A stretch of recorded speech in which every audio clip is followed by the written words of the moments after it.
नमस्कार दोस्तों, आप सभी लोगों का सुहाना फ्री क्लासेस में स्वागत है। आशा करती हूँ कि आप सभी लोग सकुशल होंगे और अच्छे से अपनी पढ़ाई कर रहे होंगे। मैं आज आप सभी लोगों के सामने उपस्थित हूँ कुछ प्रश्नों को लेकर जो हमारे बच गए थे पाषाण काल से संबंधित, उन सभी क्वेश्चनों को लेकर आई हूँ। और जो भी बच्चे भारतीय इतिहास की तैयारी कर रहे हैं और किसी भी कॉम्पिटिटिव एग्ज़ाम्स के लिए टीजीटी, पीजीटी, नेट, जेआरएफ, वह सभी बच्चे मेरी वीडियोज़ को देख सकते हैं और अपनी तैयारी को और भी मजबूत बना सकते हैं। और साथ ही साथ मैंने सुहाना फ्री क्लासेस पे अपनी प्लेलिस्ट बना रखी है। फाइन आर्ट की भी प्लेलिस्ट बनी हुई है, पॉलिटिकल साइंस और हिस्ट्री की भी। वहाँ पर जाकर आप जो है मेरी वीडियोस को देख सकते हैं और अच्छी तरीके से अपनी तैयारी को और भी ज़्यादा मजबूत बना सकते हैं। तो आइए अब हम अपने प्रश्नों की ओर आगे बढ़ते हैं। तो इधर देखिए हमारा टॉपिक क्या चल रहा था, पाषाण काल चल रहा था। और ये हमारा प्रश्न है, पहला प्रश्न है हमारा कि निम्नलिखित में से कौन सा प्रागैतिहासिक स्थल नहीं है। आपको बताना है कि इन चारों में से आपका कौन सा प्रागैतिहासिक स्थल नहीं है। आपके चार ऑप्शन दिए गए हैं, कौशाम्बी, नेवासा, बुर्जहोम और ब्रह्मगिरी।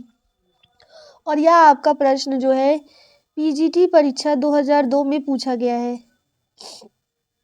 आपको बताना है इसमें से कि प्रागैतिहासिक स्थल कौन सा नहीं है। और यहाँ पर आप देख सकते हैं इसका उत्तर क्या है।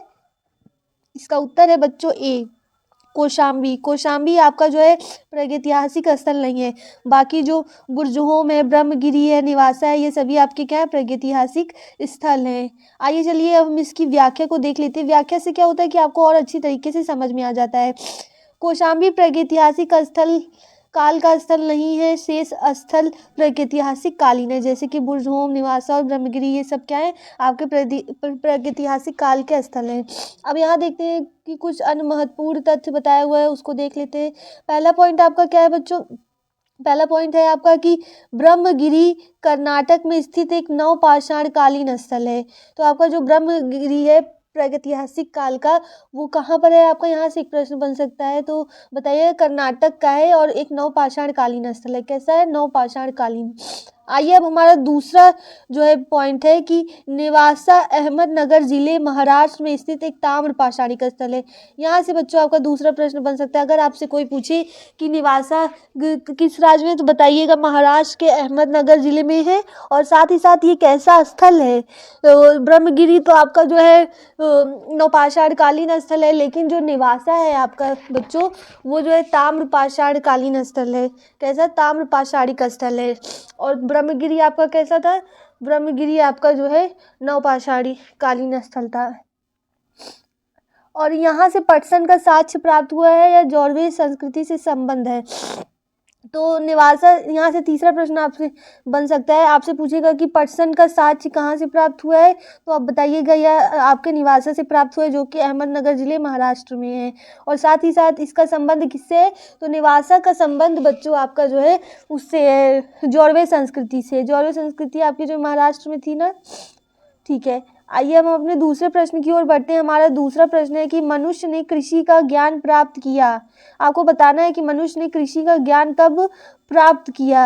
और यहाँ आपके चार ऑप्शन दिए गए हैं, पूरा पाषाण काल में, मध्य पाषाण काल में, नवपाषाण काल में या ताम्र प्रस्तर काल में। और यह प्रश्न आपका टीजीटी परीक्षा 2002 में पूछा गया प्रश्न है, आपको इसका उत्तर बताना है। तो क्या हो सकता है इसका उत्तर, तो बच्चों इसका उत्तर है सी। तो मनुष्य ने कृषि का ज्ञान जो है नवपाषाण काल में, कब, नवपाषाण काल में प्राप्त किया, तब जाकर नवपाषाण काल में इसने कृषि का ज्ञान प्राप्त किया है। अब चलिए अब हम इसकी व्याख्या को देख लेते हैं, जिससे आपको और अच्छी तरीके से समझ में आ जाए। खाद्यान्नों का उत्पादन सर्वप्रथम नवपाषाण काल में हुआ। तो जो खाने की चीज़ों का उत्पादन किया जाता था वो सर्वप्रथम कब हुआ, नवपाषाण काल में हुआ। और यही वह समय था जब मनुष्य कृषि कर्म से परिचित हुआ। तो जो नवपाषाण काल में ही जो मनुष्य किससे परिचित हुआ बच्चों, जो कृषि के काम से परिचित हुआ। नवपाषाण काल में ही जौ और गेहूं की वन्य किस्म की खेती के योग्य बनाया गया। और पहली बार, यहाँ से एक और प्रश्न आपको बन सकता है, आपसे पूछा जाता है कि किस काल में जौ और गेहूं की खेती की गई। तो कब से शुरू की गई, नवपाषाण काल से ही। कब से, नवपाषाण काल से ही जो है गेहूं और जौ की खेती को क्या बनाया गया, योग्य बनाया गया। और साथ ही साथ जिससे कृषि जन्य गेहूं का उद्भव हुआ। ठीक है बच्चों, यहाँ तक आशा करती हूँ आपको समझ में आया होगा। अब हम अपने दूसरे प्रश्न की ओर आगे बढ़ते हैं। हमारा तीसरा प्रश्न है कि नवपाषाण काल की मुख्य विशेषताएं हैं। नवपाषाण काल है जो आपको उसकी विशेषता बतानी है और यहाँ आपके 4 ऑप्शन दिए गए हैं, पशुपालन, कृषि, और तीसरा ऑप्शन है उपयुक्त ए एवं बी दोनों, और चौथा ऑप्शन है उपयुक्त में से कोई नहीं। और यह आपका उत्तराखंड के असिस्टेंट प्रोफेसर जेडीसी परीक्षा 2017 में पूछा गया प्रश्न है। आपको बताना है कि नवपाषाण काल की मुख्य विशेषताएं इसमें से कौन सी थी। तो बच्चों आपका करेक्ट आंसर है सी, उपयुक्त ए एवं बी दोनों, ये दोनों जो है सी ऑप्शन बिल्कुल आपका करेक्ट है। नवपाषाण काल में जो है मनुष्य जो है कृषि करना भी जान गया था और साथ ही साथ पशुपालन करना भी। तो इसकी क्या बन गई थी, मुख्य विशेषता थी कि यह कृषि करना भी जानता था और पशुपालन करना भी। आइए चलिए अब हम इसकी व्याख्या को देख लेते हैं जिससे आपको और अच्छी तरीके से समझ में आए। नवपाषाण काल की प्रमुख विशेषता क्या थी? प्रमुख विशेषता थी कृषि तथा पशुपालन का प्रारंभ तथा पॉलिशदार पाषाण उपकरणों का निर्माण है। तो नवपाषाण काल की 3 विशेषताएं थी, पशुपालन, कृषि तथा जो पॉलिशदार जो है उपकरण का निर्माण जो है, पाषाण उपकरणों का निर्माण भी कहाँ हुआ था? नवपाषाण काल में ही। साथ ही साथ मानव सभ्यता के इतिहास में कृषि के प्रारंभ को एक क्रांति के रूप में माना जाता है। तो जो ये मानव सभ्यता का इतिहास है, तो ये जो कृषि का प्रारंभ हुआ इसको क्या माना जाता है? एक क्रांति के रूप में। एक क्रांति हुई, कब हुई? वह नवपाषाण काल में ही कृषि की क्रांति हुई। नवीनतम खोजों के आधार पर भारतीय उपमहाद्वीप में प्राचीनतम कृषि साक्ष्य वाला स्थल लुहरादेव संत कबीर जिला उत्तर प्रदेश में स्थित है। तो यहाँ से आपका एक प्रश्न और बन सकता है बच्चों कि जो है यह बताइए कि प्राचीनतम कृषि साक्ष्य वाला स्थल कौन सा है आपका? प्राचीनतम कृषि साक्ष्य वाला, और 4 ऑप्शन आपके दिए जा सकते हैं। आपसे पूछा जाएगा कहाँ पर प्राचीनतम कृषि के साक्ष्य मिले, तो आप बताइएगा लोहरादेव। लोहरादेव आपका कहाँ है? उत्तर प्रदेश के संत कबीर जिले में है। ठीक है, आशा करती हूँ यहाँ तक आपको अच्छे से समझ में आया होगा। अब हम अपने दूसरे प्रश्न की ओर बढ़ते हैं। हमारा चौथा प्रश्न है कि अनाज की उपज प्रथम बार प्रारंभ हुई। जो अनाज को उगाया जाता था उसको कब, किस समय, किस युग में प्रथम बार प्रारंभ किया गया? 4 ऑप्शन आपके दिए गए, नवपाषाण युग में, मध्य पाषाण युग में, पूरा पाषाण युग में, और उपयुक्त में से कोई नहीं। और यह आपका पीजीटी परीक्षा जो है बच्चों 2011 में पूछा गया प्रश्न है। आपको बताना है कि इसमें से करेक्ट आंसर क्या होगा। तो बच्चों आपका करेक्ट आंसर है नवपाषाण युग में। कब? नवपाषाण युग में। ये बिल्कुल करेक्ट आंसर है। अनाज की उपज प्रथम बार यहीं से आरंभ हुई। आइए चलिए अब हम इसकी व्याख्या को देख लेते हैं। खाद्यान्नों का उत्पादन सर्वप्रथम नवपाषाण काल में हुआ। खाने की चीजों का जो उत्पादन सर्वप्रथम नवपाषाण काल में हुआ था, यह याद रखिएगा। यही वह समय था जब मनुष्य कृषि कर्म से परिचित हुआ। यहाँ से एक प्रश्न और बन सकता है कि नवपाषाण काल में ही मनुष्य क्या कृषि कर्म से परिचित हुआ था। आपसे पूछ सकता है कि किस काल में मनुष्य कृषि कर्म से परिचित हुआ, तो बताइएगा नवपाषाण काल में। साथ ही साथ नवपाषाण काल में ही जौ और गेहूं की वन्य किस्म की खेती के योग बना। यहाँ से दूसरा प्रश्न की कब से जो है जौ और गेहूं की वन्य किस्म की खेती के योग बनाया गया, तो सर्वप्रथम जौ और गेहूं ही नवपाषाण काल में बोया गया और साथ ही साथ इसे जो है योग्य बनाया गया खेती करने के लिए, जिसमें कृषि जन्य गेहूं का उद्भव हुआ और इसी में जो है कृषि गेहूं का क्या हुआ, उद्भव भी हुआ। भारतीय उपमहाद्वीप में कोल्डिवा तथा मेहरगढ़, यह 2 हैं आपके, कोल्डिवा तथा मेहरगढ़ बच्चों 2 नवपाषाणी ग्राम है। कैसे हैं? नवपाषाणी ग्राम बस्तियां थी जहां से चावल और गेहूं के स्पष्ट प्रमाण मिले हैं। तो यहाँ से आपके एक और प्रश्न बनते हैं, रुक जाइए थोड़ा ऊपर कर, यहाँ से आपका एक और प्रश्न बनता है कि कहाँ से आपको जो है चावल एवं गेहूं के स्पष्ट प्रमाण मिले हैं। अगर आपसे पूछना जाए किस स्थल से आपको चावल और गेहूं के स्पष्ट प्रमाण मिलते हैं, तो आप क्या बताएंगे? तो आप बताएंगे मेहरगढ़ तथा कोल्डिवा तथा मेहरगढ़ जो है यह स्थान है जहाँ से आपको क्या मिले हैं, स्पष्ट प्रमाण मिले हैं चावल एवं गेहूं के। क्या? मेहरगढ़ एवं कोल्डिवा। यहाँ से आपका एक प्रश्न बन सकता है। आइए चलिए हम अपने 5वें प्रश्न की ओर आगे बढ़ते हैं। हमारा 5वां प्रश्न है कि भीमबेटका प्रसिद्ध है। तो बच्चों भीमबेटका किसके लिए प्रसिद्ध है? 4 ऑप्शन आपके दिए गए हैं, मंदिरों के लिए, मूर्तियों के लिए, बौद्ध एवं जैन गुफाओं के लिए, या फिर शैल चित्रों के लिए। तो यह प्रश्न आपका पीजीटी परीक्षा 2013 में पूछा गया है। बस आपको बताना है कि जो है यह किसके लिए 2013 में किसके लिए प्रसिद्ध है, मंदिरों के लिए प्रसिद्ध है या मूर्तियों के लिए, बौद्ध एवं जैन गुफाओं के लिए, शैल चित्रों के लिए। तो बच्चों आपका करेक्ट आंसर है डी, भीमबेटका आपका किसके लिए प्रसिद्ध है? तो भीमबेटका आपका प्रसिद्ध है शैल चित्रों के लिए। किसके लिए? शैल चित्रों के लिए। और डी आपका बिल्कुल करेक्ट आंसर है। आइए चलिए हम इसकी देख लेते हैं व्याख्या को। भीमबेटका का चट्टानी शरण स्थल भोपाल से 45 किमी पश्चिम में स्थित है। तो यहाँ से एक प्रश्न बन सकता है, यहाँ से बच्चों एक प्रश्न बन सकता है कि जो भीमबेटका का चट्टानी शरण स्थल है वह भोपाल से कितनी दूर है? तो बताइएगा 45 किमी पश्चिम में स्थित है। यूनेस्को ने, किसने? यूनेस्को ने भीमबेटका शैल चित्रों को विश्व विरासत सूची में सम्मिलित किया है। तो जो है यहाँ से दूसरा प्रश्न आपका बन सकता है, अगर आपसे कोई पूछे कि किसने भीमबेटका के शैल चित्रों को विश्व विरासत सूची में सम्मिलित किया है, तो बताइएगा कि किसने किया है? आपका यूनेस्को ने किया है। और इन गुफाओं में जीवन के विविध रंगों को पेंटिंग के रूप में उकेरा गया है। और जो भीमबेटका की गुफाएं हैं तो जीवन के जो विविध रंग हैं उनको जो है एक पेंटिंग के रूप में उसमें किया है, उकेरा गया है, जिनमें क्या क्या आते हैं आपके? हाथी आते हैं, सांबर आते हैं, हिरन आते हैं, इन सभी के चित्र हैं उसमें। अब तक लगभग 700 शरण स्थलियों की पहचान की जा चुकी है। इनमें से 253 क्या भीमबेटका समूह में तथा 178 लाखा जुआर समूह में स्थित है। तो ये जो 700 शरण स्थलियों की खोज की गई है, इसमें से अकेले के भीमबेटका के कितने हैं? 243 हैं। कितने? 243 जो है भीमबेटका समूह है, जबकि 178 किसके हैं? लाखा जुआर समूह में स्थित है। समझ आया बच्चों? आशा करती हूँ यहाँ तक आपको समझ में आया होगा। जो 700 शरण स्थलियों की खोज की गई उसमें से 243 किसके हैं? भीमबेटका के हैं, और 178 लाखा जुआर समूह में स्थित है।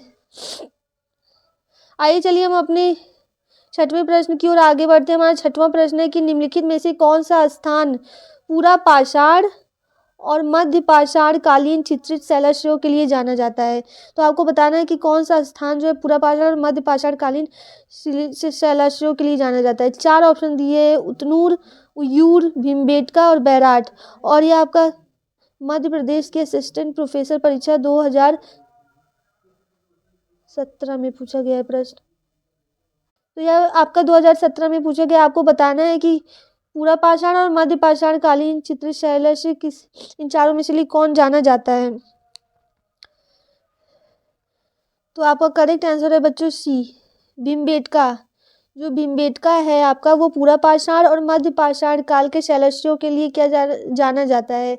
आइए इसकी जो है व्याख्या को देख लेते हैं, जिससे आपको और अच्छी तरीके से समझ में आए। मध्य प्रदेश के रायसेन जिले में स्थित, कहाँ? मध्य प्रदेश के रायसेन जिले में। यहाँ से एक और प्रश्न पूछा जा सकता है कि भीमबेटका आपका कहाँ स्थित है? अगर कोई आपसे पूछे तो बताइएगा भीमबेटका आपका मध्य प्रदेश के रायसेन जिले में स्थित है। साथ ही साथ भीमबेटका जो है पूरा पाषाण और मध्य पाषाण कालीन चित्रित शैलाश्रयों के लिए क्या किया जाता है? जाना जाता है। इन गुफाओं में जीवन के विविध रंगों को पेंटिंग के रूप में क्या किया गया है? उकेरा गया है। अब आइए देखते हैं कुछ अन्य महत्वपूर्ण तथ्यों को देख लेते हैं, जिससे जो है आपको और अच्छी तरीके से समझ में आ जाए। ठीक है बच्चों, आइए। इन शैल चित्रकला की खोज वर्ष 1957 में वीएस वाकरकर ने किया था। तो जो भीमबेटका में शैल चित्रों की खोज कब की गई? तो यहाँ से एक प्रश्न और बन सकता है, आपसे पूछा जा सकता है कि शैल चित्रों के जो भीमबेटका में उकेरा गया है विविध रंगों का प्रयोग करके जीवन के, तो उसको कब खोजा गया? तो आप क्या बताएंगे? 1957 में खोजा गया है। कब? 1957 में। और किसने खोजा है? वीएस वाकरकर ने। और यूनेस्को ने, किसने? यूनेस्को ने भीमबेटका शैल चित्रों को विश्व विरासत सूची में सम्मिलित किया। तो जो आपका ये यूनेस्को है, इसने जो है विश्व विरासत सूची में भीमबेटका को क्या किया है? सम्मिलित भी किया है। आइए अब हम अपने 7वें प्रश्न की ओर आगे बढ़ते हैं। हमारा 7वां प्रश्न है कि भीमबेटका में किस काल से पाषाण चित्रों का बनना प्रारंभ हुआ? आपको बताना है कि ये जो भीमबेटका आपका है, इसमें किस काल से पाषाण चित्रों का बनना प्रारंभ हुआ है? किसका? पाषाण चित्रों का। आपके 4 ऑप्शन दिए गए हैं, मध्य पाषाण से, मध्य पूरा पाषाण से, ताम्र पाषाण से या नव पाषाण से।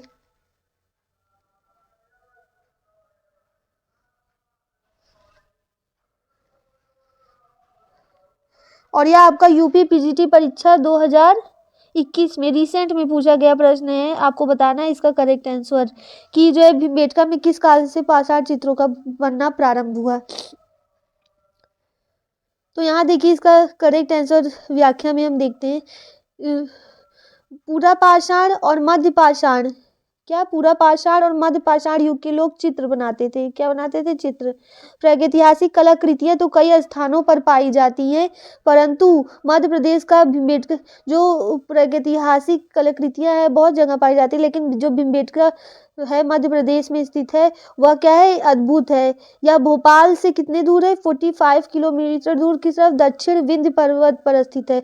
तो अगर आपसे कोई पूछे कि भीमबेटका किस पर्वत पर अवस्थित है तो बताइएगा विंध्य पर्वत पर, यह भी याद रखिएगा।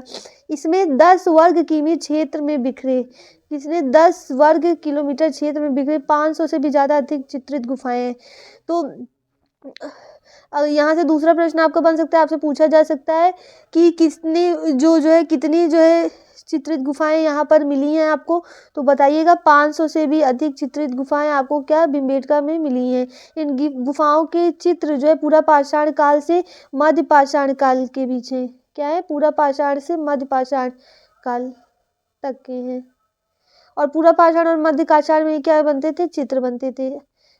चलिए अब हम अपने जो है 8वें प्रश्न की ओर बढ़ते हैं। हमारा 8वां प्रश्न है कि निम्नलिखित स्थलों में से कौन सा स्थल प्रागैतिहासिक शैल चित्रकला, क्या प्रागैतिहासिक शैल चित्रकला के लिए प्रसिद्ध है।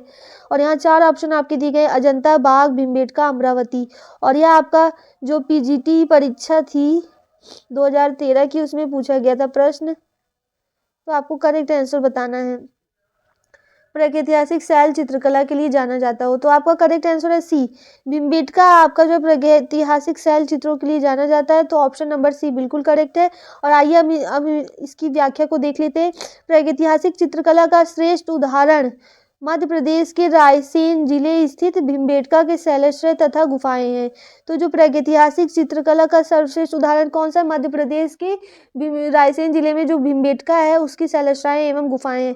भीमबेटका की प्रागैतिहासिक चित्रकला को मध्य पाषाण काल से संबंधित किया जाता है। तो जो भीमबेटका की प्रागैतिहासिक चित्रकला है उसको किससे संबंधित है, उसका मध्य पाषाण काल से।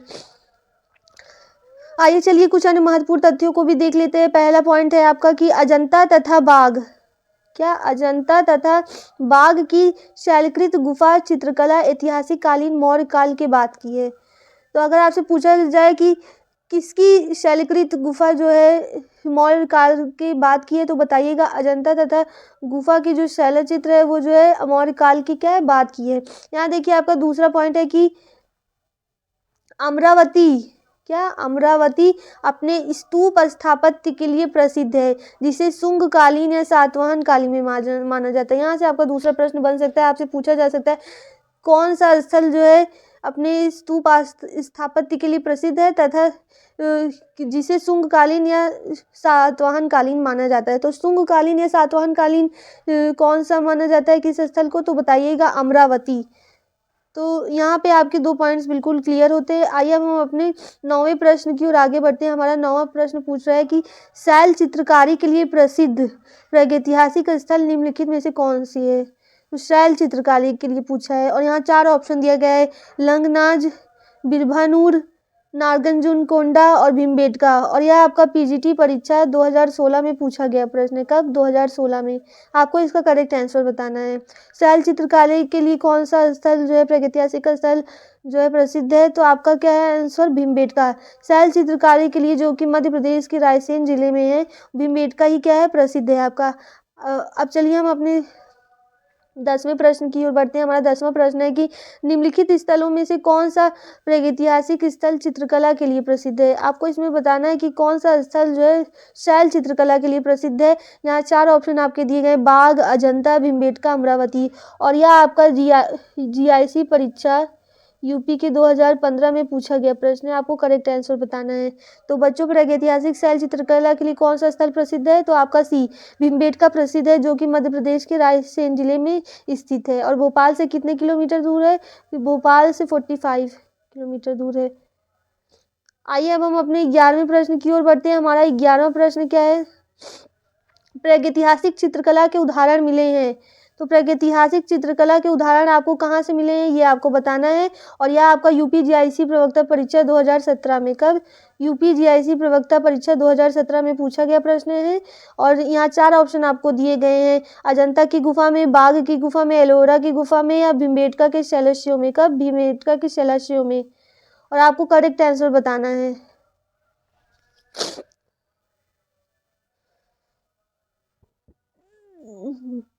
तो आपका करेक्ट आंसर है डी। कब?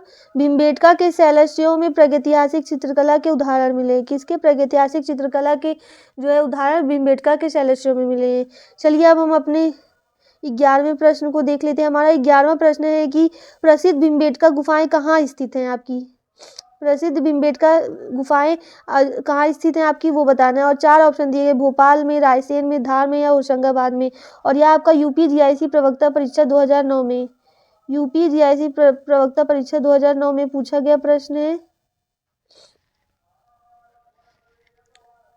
तो आपका करेक्ट आंसर है बी। बी बिल्कुल आपका करेक्ट आंसर है, रायसेन में। तो मैंने आपसे बताया था ना कि भीमबेटका गुफाएं आपकी कहाँ स्थित है, मध्य प्रदेश के रायसेन जिले में। और भोपाल से कितने किलोमीटर दूर है, 45, यह भी याद रखिएगा। चलिए अब हम अपने अब हमारे सारे प्रश्न यहीं पर ख़त्म होते हैं। आशा करती हूँ आपको मेरे प्रश्न अच्छे लगे होंगे और आपको अच्छी तरीके से समझ में आया होगा। और आज हमारा पाषाण काल का टॉपिक पूरी तरीके से समाप्त होता है। और पाषाण काल से संबंधित जितनी भी वीडियोज़ आप देखना चाहते हैं उसको मैंने प्लेलिस्ट में डाल दिया है, आप जाकर चेकआउट कर सकते हैं। और जो है मेरे चैनल को ऐसे ही सपोर्ट करते रहिए, आपके सपोर्ट की बहुत ज़्यादा ज़रूरत है। और शाम तक मेरी राजनीति शास्त्र की वीडियोज़ डल जाएंगी। धन्यवाद आप सभी लोगों का।